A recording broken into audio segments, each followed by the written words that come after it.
For the latest in strategic affairs, subscribe to our YouTube channel. Click the bell icon for updates. Hello and welcome to StratNewsGlobal. I'm Surya Gangadharan. And welcome to our special series on the anniversary of the Chinese Communist Party. As you're aware, it's celebrating 100 years on July 1st.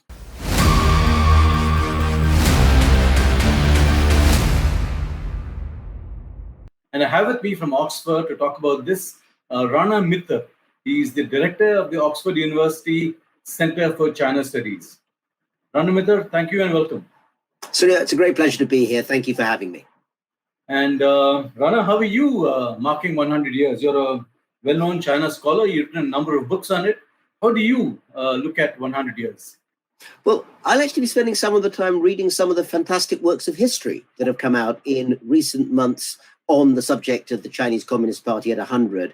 The Harvard scholar Tony Sach has recently written a major book looking at the history of that party over 100 years.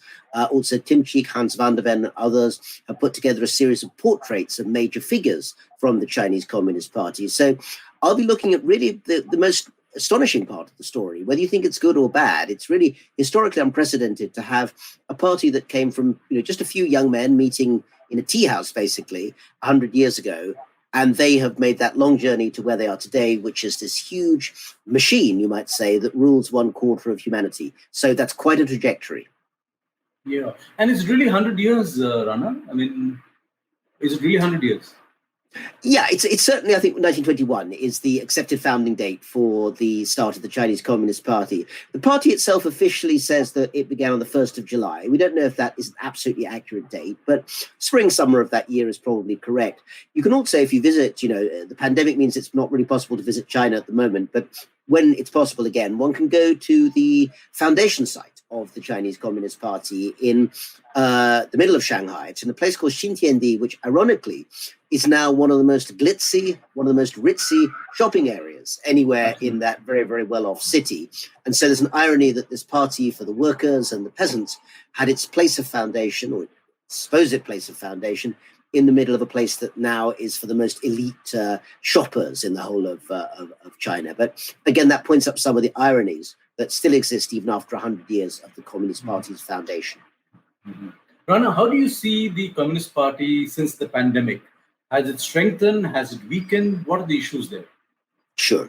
I think that in the year since the pandemic, since spring of 2020, the Chinese Communist Party has had a remarkable turnaround, because I would say that it was very clear that in February, March of last year, 2020, things were actually looking, very, very bad in terms of the publicity for the party itself. You looked at Chinese social media. Yes, it's censored. A lot of critical comments were scrubbed away very quickly by the censors, but not before people could see that there were huge complaints, huge anger at the way in which they saw the authorities as having allowed the virus to get out of control. And cities like Wuhan and other major cities in China were all in lockdown. But if you fast forward to the later part of the year, and indeed to where we are now, the Chinese Communist Party has, in terms of pandemic control, managed to turn that story around. They've used these often, very, very robust, often very brutal methods to tamp down, to push down outbreaks of viruses, in some cases literally shutting up people's houses, not letting them out. And this has meant that, from what we can see, within China itself, recurrence of the virus is rare and actually controlled quite easily. So in terms of everyday life, many people in China are now back to a fairly normal standard of living. They can't leave the borders very easily, but within China, it looks quite normal. And that has done a lot of good for the image of the Chinese Communist Party. In a sense, the party is now selling itself as the party that helped to control the pandemic. And of course, it contrasts that with what it sees as the failures of the United States, particularly under President Donald Trump, and other countries, including, I'm afraid I have to say, India, which China does not perceive as having controlled the pandemic successfully so far. Mm-hmm. And how would you define Xi Jinping's hold over the party? Is it absolute? Is it less than that?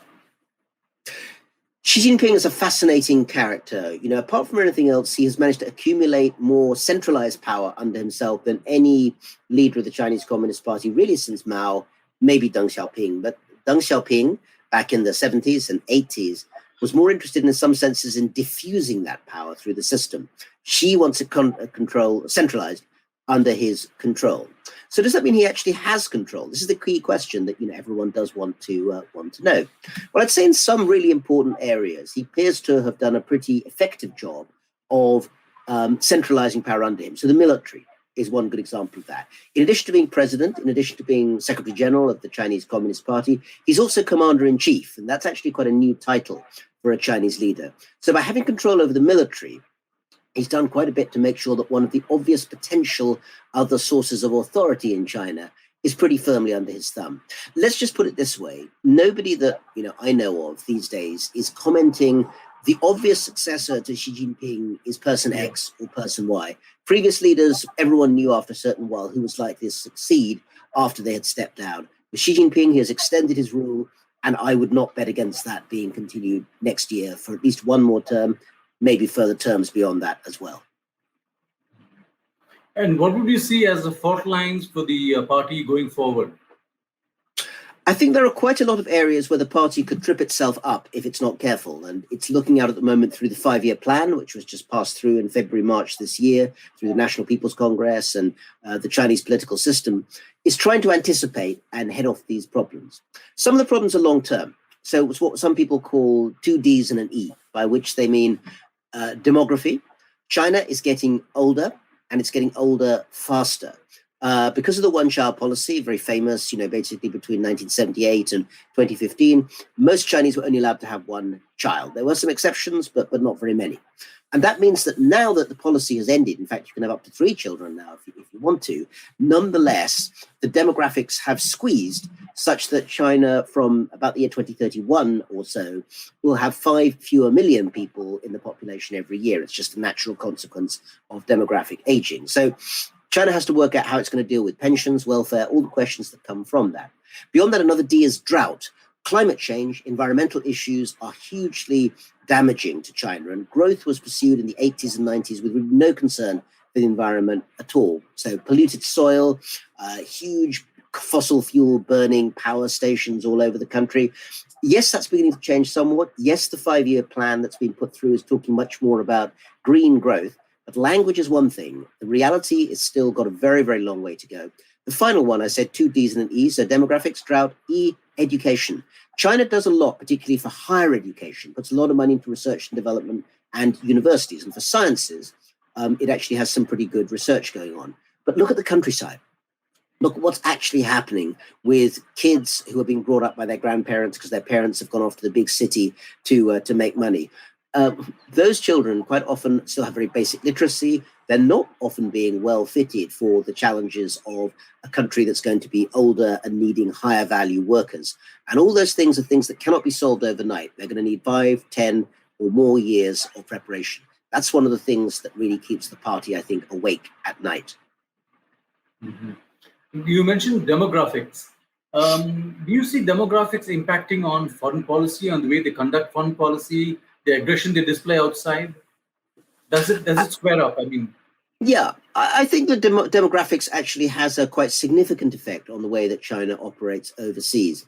Supposing you think about it this way, supposing China says to itself, the 2020s, the decade that we're in right now, that's as good as it gets. China's going to be very influential, but after this, the population begins to go down. It gets older. All the things I mentioned previously, that China will have more problems to deal with as an aging society that's got to middle incomes. It is $10,000 per person per capita GDP, although very unevenly distributed.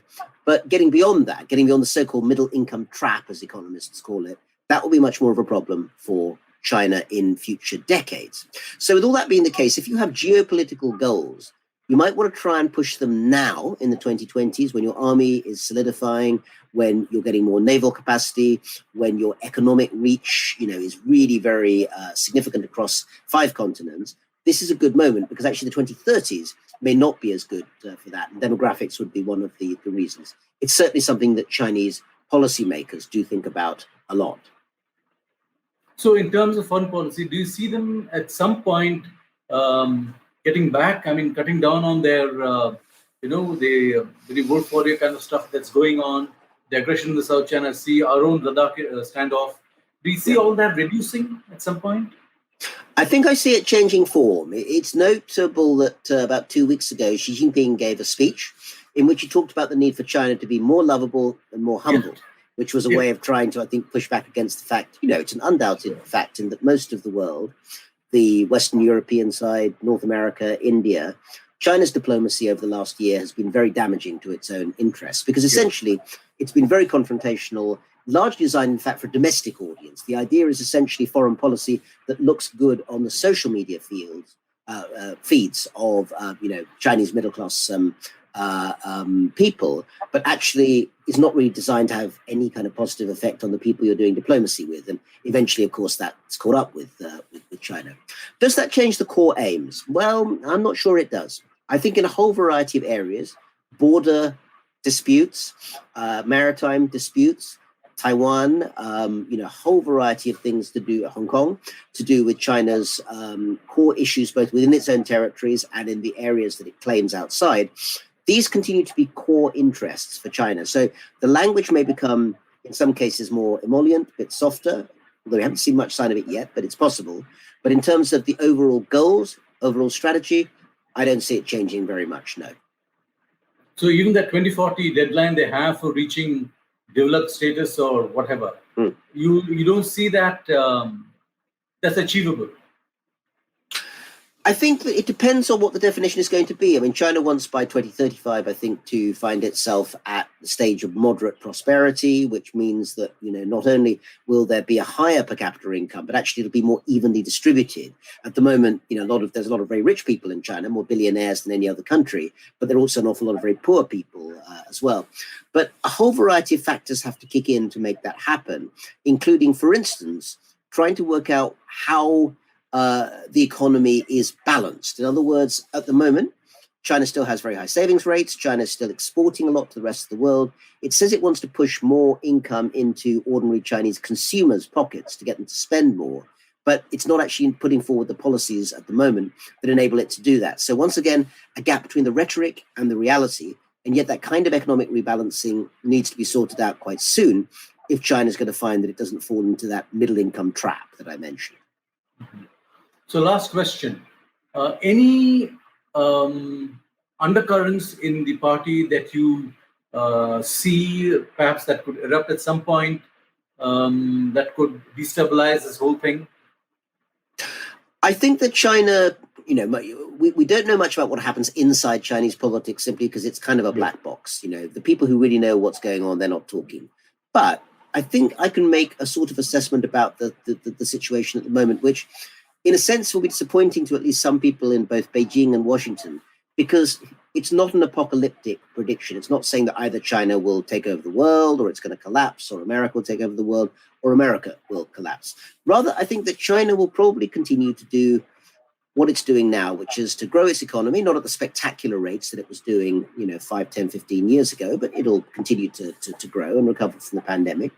Its domestic consumer base is going to become more demanding and will certainly, I think, help to drive economic growth. And China will continue to have greater influence through its military and its economic footprint around the world. But one of the reasons why I think in the end, while China will seek influence, sometimes appropriate influence, sometimes inappropriate influence in many places around the world, I don't think it's a new empire because it's not, to be frank, it's not actually that interested in taking over other places. There's still this very kind of inward-looking nature within. In the sense that China is a very big and important place, but most of the debates going on in China are about China. Where is China going, or what's happening with China and America, what's happening with China and India. That's one too. The number of kind of abstract debates going on at high levels in China that aren't about China itself are quite limited, and that's one of the reasons why I think, in a weird way, people shouldn't get overly panicked about the idea that China wants to, take over territory in, many remote parts of the world. I think it does feel differently about its immediate borderlands, and that is an issue that has to be watched very carefully. But that's not quite the same as thinking we're going to find some kind of new Chinese settlement in Argentina or Nigeria. I just don't think that's very likely. Okay, good. So lovely. Rana Mitter, thank you very much for that insight.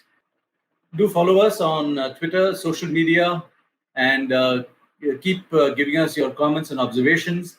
We look forward to doing more such series in the future. Thank you.